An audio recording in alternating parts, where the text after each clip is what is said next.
أعوذ بالله السميع العليم من الشيطان الرجيم.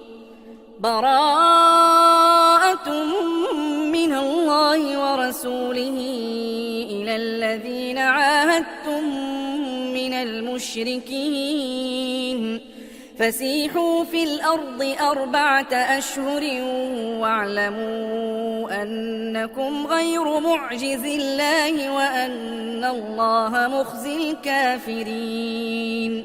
وأذان من الله ورسوله إلى الناس يوم الحج الأكبر أن الله بريء من المشركين ورسوله فإن تبتم فهو خير لكم وإن توليتم فاعلموا أنكم غير معجز الله وبشر الذين كفروا بعذاب أليم.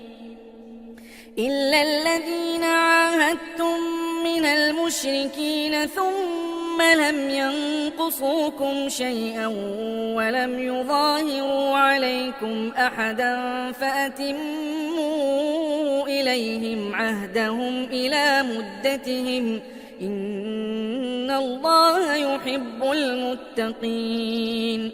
فإذا انسلخ الأشهر الحرم فاقتلوا المشركين حيث وجدتموهم وخذوهم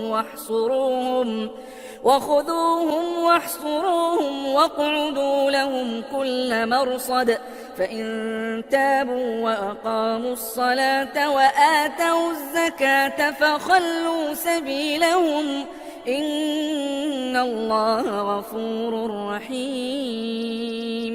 وإن أحد من المشركين استجارك فأجره حتى يسمع كلام الله ثم أبلغه مأمنه ذلك بأنهم قوم لا يعلمون.